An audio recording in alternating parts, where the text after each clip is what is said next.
तो हेलो दोस्तों, आपका फिर से स्वागत है मेरे चैनल साफ फ्लिक्स पर। जैसा कि हमने पिछले एपिसोड में देखा था कि जो जियांग है और जांग फैमिली उनके बीच में लड़ाई होना स्टार्ट हो गई होती है और हमें दिखाया जाता है कि जो जियांग के फादर इन वो अपने ट्रूप्स को लेके आगे बढ़ रहा होता है और उसके साथ क्वीन का बड़ा भाई मास्टर खड़ा होता है। वो कहता है कि हमारे साथ यहाँ पे बहुत सारे लोग हैं, हम तो इन्हें ऐसे ही मार देंगे। और वहाँ पे एक और मास्टर छुपा होता है। वो कहता है बकवास करना बंद करो, मेरे जो मास्टर हैं और जो बिग ब्रदर है वो तो जियांग के जो पापा होंगे उसे तो कब का मार चुके होंगे। वो कहता है हाँ मुझे भी पता है, और वैसे भी मैं बहुत ज़्यादा भूखा हूँ। और जो रुक्सी है वो बहुत ही ज़्यादा क्यूट है, मुझे तो वो पक्का चाहिए अपनी मेड के तौर पे। और वो मास्टर छुपा हुआ जो मास्टर होता है वो कहता है हाँ वो लिटिल जो लड़की है वो बहुत ही ज़्यादा क्यूट है और बहुत ज़्यादा एनर्जेटिक है, उसका खून पीने में बहुत ही मज़ा आएगा। और हमें एक और मास्टर को दिखाया जाता है। वो क्वीन के बड़े भाई से कहता है कि जांग फैंग अब कितना और टाइम लोगे, क्या हमें अभी लड़ाई करना चालू नहीं करना चाहिए? मुझे भी बहुत ज़्यादा खून की प्यास है, मैंने बहुत टाइम से एक अच्छा खून नहीं पिया है। जो क्वीन का भाई होता है वो कहता है ठीक है फिर चलते हैं, हम लोग ईस्ट गेट से अटैक करेंगे, उन्हें सरप्राइज़ कर देंगे और हम पूरी पियोक्सी सिटी को आज अपने काबू में कर लेंगे और तुम जो चाहो वो कर सकते हो। और सारे मास्टर्स एक साथ कहते हैं ठीक है। फिर जो गेट जो होता है वो ओपन होता है और हमें दिखाया जाता है तो जियांग के 300 सोल्जर्स होते हैं, वो वहाँ पे खड़े होते हैं और जियांग और मिस रुक्सी भी वहाँ पे खड़ी होती है।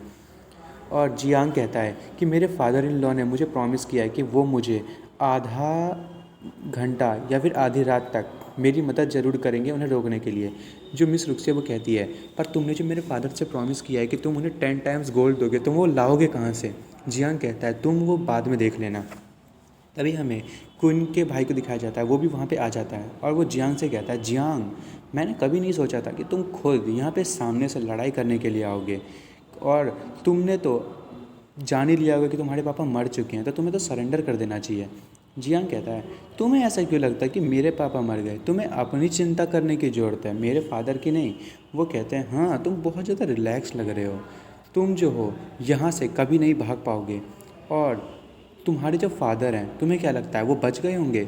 वहाँ पे बहुत सारे ग्रैंड मास्टर्स और मेरे फादर खुद और साथ में 500 हॉर्समैन गए थे, उनके सामने तो वो बिल्कुल भी नहीं टिक पाएंगे। तभी जियांग कहता है मिस्टर जांग आपने मेरी मेडिसिन्स को ख़रीदा और मुझे बेट के तौर पे यूज़ करने का कोशिश किया कि मैं अपने फादर को बाहर भेज सकूं, पर यहाँ पे आपने अपने आप को जाल में फंसा लिया है क्योंकि ये सारा मेरा प्लान था। ये तो बहुत ही शर्म की बात है कि मैंने आपको खुद वो फार्मूला दे दिया है, आप खुद मेरी जाल में फंस चुके हैं। तभी क्वीन का जो बड़ा भाई है वो परेशान होते हुए कहता है अच्छा तुम तो ये सारी चीज़ें जानते थे, तो फिर तुमने अपने फादर को वहाँ से जाने क्यों नहीं दिया और रेस्क्यू करने के लिए वहाँ पे क्यों नहीं गए? मुझे लगता है कि तुम यहाँ पे अपने फादर इन लॉ के लिए समय बचाने की कोशिश कर रहे हो। तभी जो जियांग होता है वो कहता है कि आप क्या बात कर रहे हो, मैं यहाँ पे कौन सा टाइम बचाने की कोशिश करूँगा, मेरे पीछे जो 300 सोल्जर्स हैं वो इस सिटी को आराम से डिफेंड कर सकते हैं और वो तुम लोगों को तब तक तो मार भी देंगे। और पीछे का जो एक मास्टर होता है वो कहता है हाँ हाँ हाँ फेंकना बंद करो, तुम्हारे पास सिर्फ 300 सोल्जर्स हैं और मेरे पास यहाँ पे 3000 सोल्जर्स हैं, तुम लोग हमारे सामने कभी भी नहीं टिक पाओगे। तभी क्वीन का जो बड़ा भाई है वो मिस रुक्सी से कहता है रुक्सी तुम्हें इस आदमी का पीछा छोड़ देना चाहिए और मुझे मेरा पीछा करना चाहिए। मैं तुमसे वापस करता हूँ कि मैं तुम्हें अपनी औरत बनाऊँगा और तुम्हें तुम्हारे पास सिर्फ 2 ही ऑप्शन है, या तो मेरे सामने घुटने टेक दो या तो मेरी औरत बन जाओ, नहीं तो तुम्हें मेरे 3000 जो भाई हैं उनका औरत बनना पड़ेगा। मिस रुक्सी कहती है कि तुम वर्दी नहीं हो मेरे। और ये सुन के जो क्वीन का बड़ा भाई होता है वो बहुत ज़्यादा गुस्सा हो जाता है और कहता है बिच तुम्हें मैं छोड़ूंगा नहीं, तुम्हें बहुत ज़्यादा दिक्कत होने वाली है। वो अपने सोल्जर से कहता है चलो अटैक करे और इन सबको मार दे, जो भी पहले जियांग को मारेगा वो सेकंड ग्रूम बनेगा मिस रुक्सी का। और वो लोग लड़ाई करने के लिए आगे बढ़ते हैं। जियांग कहता है अपने सोल्जर से चलो फिर हमला करना स्टार्ट करो, और सारे के सारे सोल्जर्स एकदम जोश में अटैक करने के लिए आगे बढ़ते हैं और वो फॉर्मेशन बनाते हुए अटैक करना स्टार्ट करते हैं। और वो लोग इतने ज़्यादा ताकतवर होते हैं कि एक एक अटैक्स में इतने ज़्यादा लोगों को मार रहे होते हैं कि इमेजिन करना भी बहुत ज़्यादा मुश्किल होता है। और वो जो बैंडिट्स होते हैं वो कहते हैं नहीं मेरा हाथ गया, नहीं मेरी कमर गई, अरे इसने मेरी टांग काट दी। और दिखाया जाता है जो सारे सोल्जर्स होते हैं बहुत ही ज़्यादा ताकतवर होते हैं। और वो जो मास्टर होता है मोटा सा वो कहता है अरे यार ये लोग तो बहुत ही ज़्यादा ताकतवर हैं, ये तो एक बीस्ट हैं। और तभी कुछ सोल्जर्स उसको घेरते हुए कहते हैं कि आपको जाने की जल्दी कहाँ है, अभी तो हमने शुरू ही किया है। वो जो मोटा होता है वो कहता है कि क्या तुम मरना चाहते हो। और ये देख के तो क्वीन का बड़ा भाई बहुत ही शौक हो रहा होता है, कहता है कि ये बेवकूफ़ लोग ये इतने ज़्यादा ताकतवर कैसे हो गए। इन 300 जो सोल्जर्स हैं वो सारे 9 पिलर्स की गैदरिंग में पहुंच चुके हैं। और सारे के सारे बैंडिट्स कह रहे थे हमें छोड़ दो, हम पे मर्सी करो। पर जो जियांग के सोल्जर्स होते हैं वो फॉर्मेशन बनाते हुए मार रहे होते हैं। और ये देख के तो सब लोग सोच रहे होते हैं कि यान फैमिली जो है वो कब से इतनी ज़्यादा ताकतवर हो गई। और ये देख के तो मिस रुक्सी भी बहुत ज़्यादा शौक हो रही होती है। वो कहती है अच्छा तो ये है ब्लैक आर्मर ड्रैगन आर्मी। मैंने कभी भी नहीं सोचा था कि हमारे पास इतनी ज़्यादा ताकतवर आर्मी कभी होगी। तभी मैं सोचूं जियांग जो है वो इतना ज़्यादा कॉन्फिडेंट क्यों था। तभी वो मोटा उन सारे सोल्जर्स को हटाते हुए कहता है कि मेरे रास्ते से हटो। और जो एक और मास्टर होता है उस मोटे के साथ वो कहता है ये लोग जो हैं वो एरे बना के हमला कर रहे हैं। जो क्वीन का बड़ा भाई होता है वो कहता है पहले जियांग को मारो, ये सारे अपने आप हार जाएंगे। तभी वो मोटा कहता है ठीक है फिर ये काम मैं करूँगा। और वो अपने अंदर हवा भरता है और फूंक मारता है। और वो जो फूंक होती है उससे भले ही प्रेशर जनरेट हो या ना हो, पर वो बहुत ही बदबूदार होती है, जिससे सारे के सारे सोल्जर अपने नाक पे हाथ रख देते हैं और साइड होने लगते हैं। तभी वो जियांग पे हमला करने लगता है और जियांग को कहता है कि आज आज मैं तुम्हें नर्क में भेज दूंगा। जियांग कहता है कि ठीक है पर पहले तुम्हें जाना है। और वो मोटा जियांग पे अपने पंजों से अटैक करता है, पर जियांग जो अपने हाथों पे अपने ड्रैगन स्केल्स का यूज़ करते हुए अपने हैंड्स को मजबूत कर लेता है। और जो उसकी जो मोटे की नाखून होती है वो सारी टूट जाती है। वो कहती है इसने मेरी नाखूनें तोड़ दी। जियांग कहता है तुम्हारी मम्मी ने सिखाया नहीं कि जो बदबूदार चीज़ें हैं वो सबके सामने नहीं छोड़नी चाहिए। और वो मोटा अपने नाखून को देख के बहुत ही ज़्यादा रो रहा होता है। तभी जियांग जो है वो उस पर अटैक करने के लिए आगे बढ़ता है, पर वहाँ पे बहुत ज़्यादा धुंध सा हो जाता है। और हमें दिखाया जाता है कि एक और मास्टर जो है उसने वहाँ पे अपने किसी गैस का यूज़ किया होता है। और वो गैस वो वाला गैस है जो आप समझ सकते हो कि कौन वाला गैस है, मैं नहीं बताऊँगा। इस बंदे ने मुँह से छोड़ा था, उस बंदे ने किसी और जगह से छोड़ा है।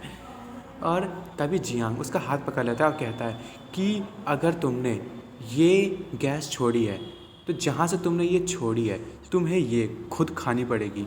और वो मतलब जियांग उसे पकड़ के उसे उसी के उस पे मार देता है, यानी कि मैं नहीं बताऊंगा जहाँ से उसने छोड़ा था उस जगह पे, आप देख सकते हैं। तभी वो जो मोटा होता है वो सोच रहा होता है कि पूरी की पूरी दुनिया में सिर्फ एक ही बंदा है जो मुझे समझ सकता है, वो जो नंबर 6 है वो उसने इस पॉइजनस एटमॉस्फेयर को क्रिएट किया है ताकि वो मेरी मदद कर सके। अब तक तो जियांग जो है उसने तो उसको मार भी दिया होगा। तभी हमें जियांग को दिखाया जाता है उसने अपने नाक में रुई टाइप की डाली होती है और वो बाहर निकलते हुए मोटे पे हमला करने के लिए आगे बढ़ता है। वो मोटा कहता है अरे यार ये कैसे बच गया। तभी जियांग उस पर कहता है कि यहाँ पे बाहर सबके सामने फाट करना बिल्कुल ही अलाउड नहीं है। और वो अपने पंच का इस्तेमाल करते हुए उस मोटे को एक पंच मारता है और वो दूर जाके गिरता है। तभी जियांग कहता है वो तो शुक्र था कि मैं इस स्मेल के लिए पहले से ही प्रिपेयर था। लगता है मुझे अपने नौकरों से रुक्सी की स्मेल वाली जो ड्रेस है उसको फिर से अपने पास रखनी चाहिए। रुक्सी की स्मेल इस जो हैंकरचीफ है इसमें से जा चुकी है। और ये सुन के मिस रुक्सी पीछे गुस्सा हो रही होती है और जियांग कहता है ये तो बहुत ही ज़्यादा मर्डरस हो रहा है। तभी जियांग कहता है कि कहीं मेरी वाइफ जो है वो मुझे परवर्ट तो नहीं समझ रही। जिया और मिस रुक्सी कहती है हाँ तुम तो हो ही। तभी एक मास्टर जियांग पे अटैक करने के लिए आगे बढ़ता है, पर क्वीन का भाई कहता है कि ये मुझे करने दो। वो मास्टर कहता है ठीक है। और क्वीन का भाई आगे बढ़ते हुए कहता है मैं इसे खुद मारूंगा। मैंने भले ही इसे अंडर एस्टिमेट किया था पर मैं आज इसे मार के ये दिखा दूंगा कि कौन फूल है और कौन कचड़ा। अब वो मन में सोच रहा होता है कि इस जैसे बेवकूफ़ को मुझे मार देना चाहिए। और जियांग कहता है हाँ हाँ हाँ तुम कह रहे हो डिफरेंस, चलो फिर मैं तुम्हें डिफरेंस दिखाता हूँ। और जो जियांग है वो अपनी ड्रैगन वाली फॉर्म में आना स्टार्ट कर देता है और वो अपनी पावर को अनलीज करता है और उसके जो विंग्स है वो बाहर निकल आते हैं। और वो कहता है कि क्या तुम इस डिफरेंस की बात कर रहे हो। और ये देख के तो क्वीन और वो मास्टर दोनों डर जाते हैं, मतलब क्वीन का भाई और वो जो मास्टर है वो डर जाते हैं। क्वीन का बड़ा भाई कहता है कि ये तो एंशिएंट ड्रैगन ब्लड लाइन है। वो मास्टर कहता है ये प्रेशर तो एक ग्रैंड मास्टर से भी ऊपर का है। तभी जो क्वीन का बड़ा भाई है वो सोच रहा होता है एंशिएंट ब्लड लाइन ये तो डिवाइन पावर है, इस जैसे कचरे के पास ये बिल्कुल भी नहीं होनी चाहिए। जो जियांग है वो कहता है ज़ांग फैंग तुमने तो उसी टाइम अपनी मौत को तय कर लिया था जब तुमने ये सोचा था कि मेरी जो वाइफ है तुम उसे अपनी बना लोगे। तुम्हें तो मैं इसके लिए 10 बार लगातार मारूंगा।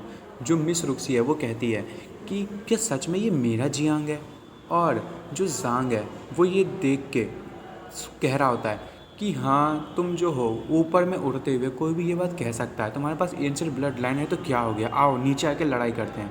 तभी जियान ये सुनता है, वो कहता है ठीक है तुम्हारी मर्जी, और वो उस पर अटैक करने के लिए आगे बढ़ता है। और वो इतनी ज़्यादा प्रेशर होती है कि जो क्वीन का बड़ा भाई होता है वो अपने आप को रोक नहीं पा रहा होता, और जियान उसे फिर से अटैक करते हुए कहता है कि देखते हैं तुम कितने ज़्यादा अटैक्स को मेरे संभाल सकते हो। और जो उसका भाई होता है क्वीन का, वो उसे स्टॉप कर रहा होता है, और वो कहता है कि यही मेरे पास अपॉर्चुनिटी है। और हमें पता चलता है उसके हाथ में जो भाला होता है उसके ना 2 सिरे होते हैं, और वो उस दूसरे सिरे का यूज़ करते हुए कहता है कि आज तुम नर्क में जाओ। और ये देख के जियान भी शॉक हो जाता है, कहता है कि ये तो डबल स्पेयर है।